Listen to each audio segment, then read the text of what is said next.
दोस्तों, होम्योपैथी के छुपे हुए खजाने से आपके लिए लाया हूँ एक बहुत ही उम्दा रेमेडी। आज special remedy, the treasure remedy, वो है क्लोरप्रोमाजिनम। आज बात करेंगे क्लोरप्रोमाजिनम की। अब मैं ना नेट पे देख रहा था, इवन यूट्यूब पे भी सरप्राइजिंगली इसके बारे में किसी के अभी तक जिक्र किया ही नहीं है। ये हिडन रेमेडी कह लें from the treasures of homeopathy. वाकई में honestly it is a treasure remedy, ये खजाने से कम नहीं है। क्यों, मैं बताऊंगा आपको। जैसे जैसे वीडियो का खुलासा होता जाएगा ना, आपके सामने क्लियर होता जाएगा कि वाकई में ये बहुत ही उम्दा, बहुत ही क्लास, बहुत ही ट्रेजर रेमेडी है। आपने ना लार्जेक्टिल सुना है? एलोपैथी की दवा रहती थी, लार्जेक्टिल टैबलेट्स फॉर्म में आती थी। वो लोग समझेंगे जो एंटी साइकोटिक ड्रग्स लेते हैं, जैसे कोई एंग्जाइटी के पेशेंट, डिप्रेशन के या स्किज़ोफ्रेनिया के पेशेंट्स रहते हैं ना, तो वो लार्जेक्टिल टैबलेट्स पहले बहुत इस्तेमाल में लाई जाती थी। बट ऑफ लेट वो डिसकंटिन्यू हो गई है, वो बंद हो गई है, वो अवेलेबल नहीं है बिकॉज ऑफ सर्टन रीजन, कोई साइड इफेक्ट्स देखे गए हैं या वट एवर। दोस्तों, chlorpromazinum is Largactil minus the side effects, क्योंकि ये होम्योपैथी की बहुत ही बेहतरीन उम्दा रेमेडी। आइए खुलासा करते हैं, बात करते हैं क्लोरप्रोमाजिनम की। दोस्तों, एंटी साइकोटिक ड्रग नाम सुन के ना पहले ख्याल ये आता है कि नींद के लिए दी जाएगी। No, not exactly for insomnia, sleep disorders. कुछ हद तक काम करती है, लेकिन it is not a benzodiazepine. Benzodiazepine एक क्लास ऑफ ड्रग्स है। मैंने अलग से वीडियो बनाया है उसके ऊपर, आप देख लीजिएगा, जिसमें ना क्लोनाजिपाम, एल्प्रोजोलम, इस तरह की जो एलोपैथिक ड्रग्स रहती हैं उनका बेहतर होम्योपैथिक सब्स्टिट्यूट वहाँ डिस्कस किया। इट इज़ नॉट अ बेंजोडायजेपिन, ये उसके लिए नहीं है। It is a फिनोथाइजिन। फिनोथाइजिन अलग क्लास ऑफ ड्रग्स रहते हैं, एंटीसाइकोटिक ड्रग्स की क्लास है, कैटेगरी है, ये उसको बिलोंग करती है। आइए इसका ना क्लिनिकल रोल समझते हैं, then come to the homeopathic role, the doses, the potency, कहाँ अवेलेबल है, कैसे मिलेगी ये दवा। आइए बात करते हैं, शुरू करते हैं क्लिनिकल रोल से।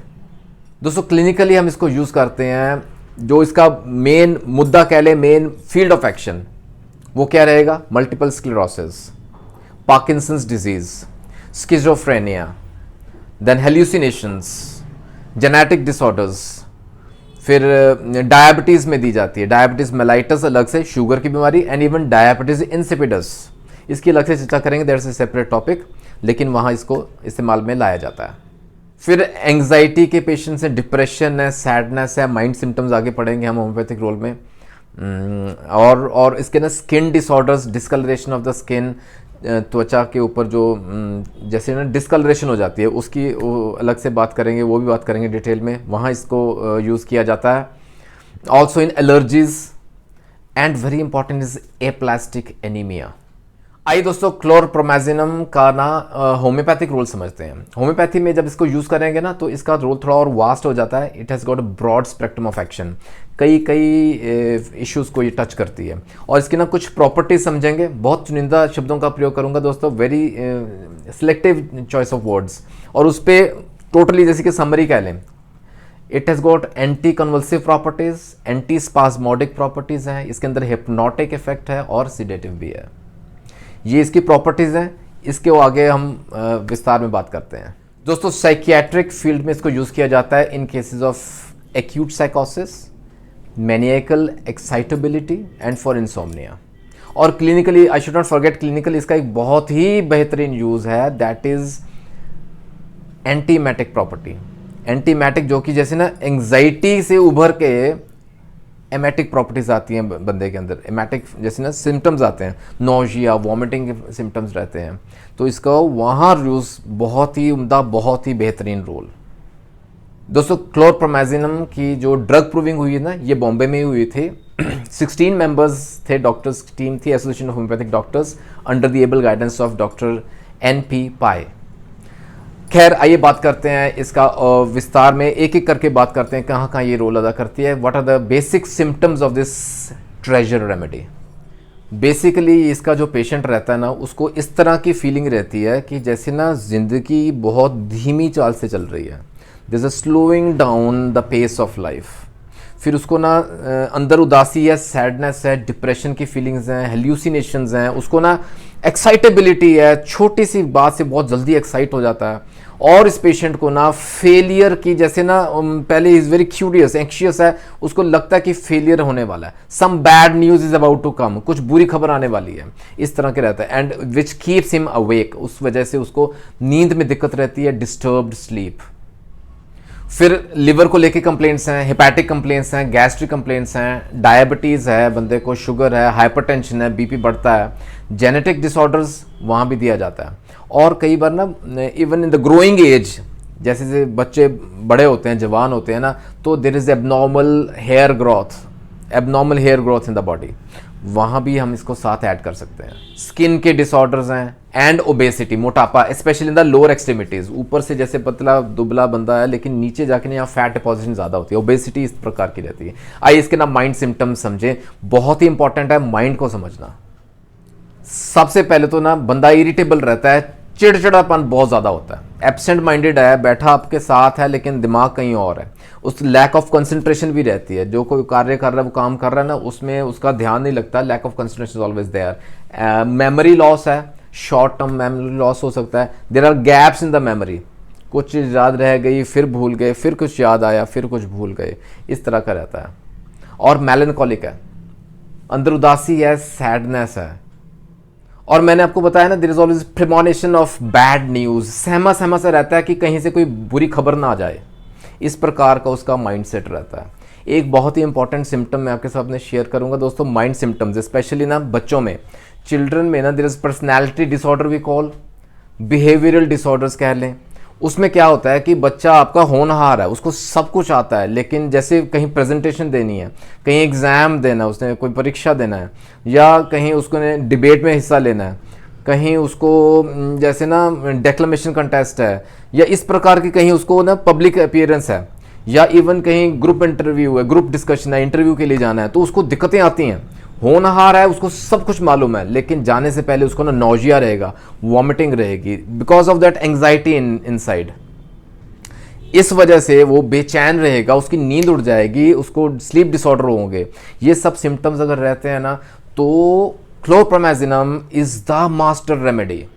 फिर दोस्तों एब्डोमिनल सिम्टम्स कह लें या पेट के स्टमक के सिम्टम्स समझें, तो उसमें ना कॉलिक रहता है, पेन होगा, फ्लैचुलेंस बहुत ज़्यादा है, गैस बहुत बनती है, अफारा सा रहता है, and there is a pain the epigastric region, ऊपर के हिस्से में ना जैसे दर्द रहेगा, भारीपन रहेगा, because of all those indigestion symptoms. अच्छा, एक मैंने टर्म यूज़ की थी शुरू में in the video, aplastic anaemia. ये बहुत इंपॉर्टेंट है क्योंकि इस पर्टिकुलर कंडीशन के लिए ना बहुत ही कम रेमेडीज़ हैं, and this is one of the best remedies. इसमें क्या रहता है, आपने कहीं सुना होगा, हालांकि इट्स अ रेयर कंडीशन, लेकिन क्या होता है कि बोन मैरो डैमेज हो गई है, फॉर एग्जांपल जहां हमारे ब्लड सेल्स बनते हैं ना, वो बनाने बंद कर दिए हैं बोन मैरो ने, वो रुक गए हैं, they stop producing blood cells, वहाँ दिक्कतें रहती हैं, इट्स कॉल्ड एप्लास्टिक एनीमिया। वहाँ हम क्लोरप्रोमाजिन जोड़ सकते हैं।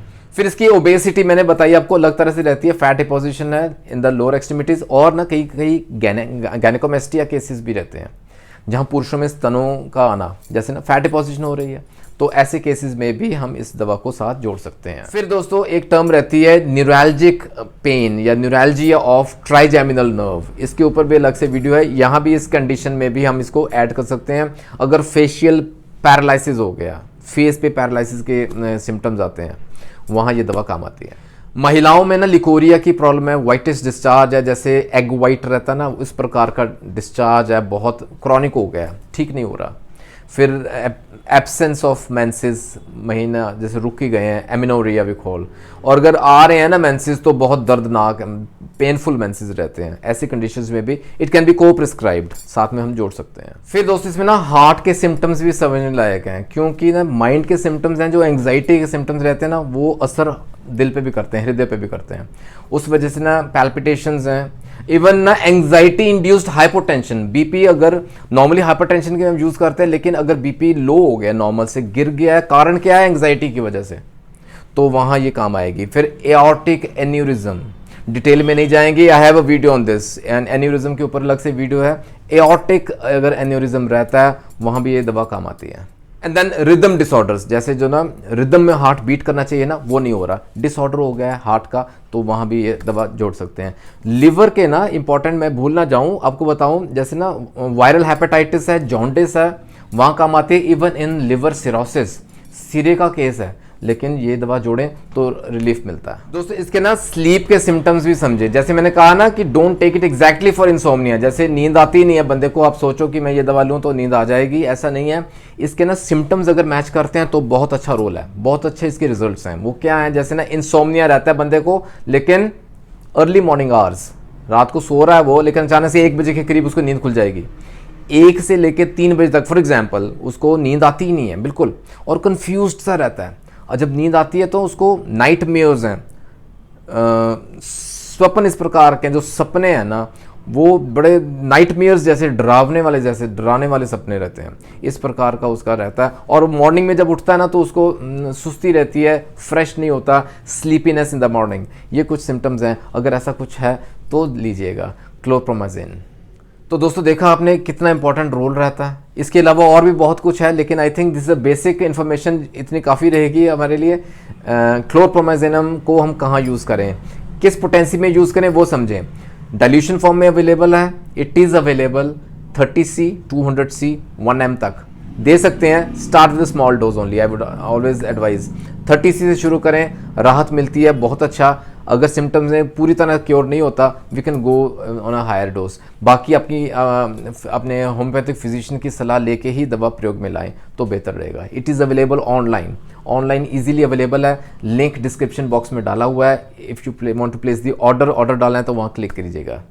आशा करता हूँ दोस्तों आज का वीडियो कहीं ना कहीं हमें ज़रूर रोशनी डालेगा। होम्योपैथी के जो वास्ट रोल है ना, इसके जो हिडन ट्रेजर्स हैं वो आपके सामने लाता रहूँगा, आपको इससे फ़ायदा पहुँचता रहे। यही दुआ है, यही प्रार्थना है मेरी प्रभु के चरणों में। ख्याल रखें अपना, जल्दी मिलेंगे अगले वीडियो में। Take care, God bless.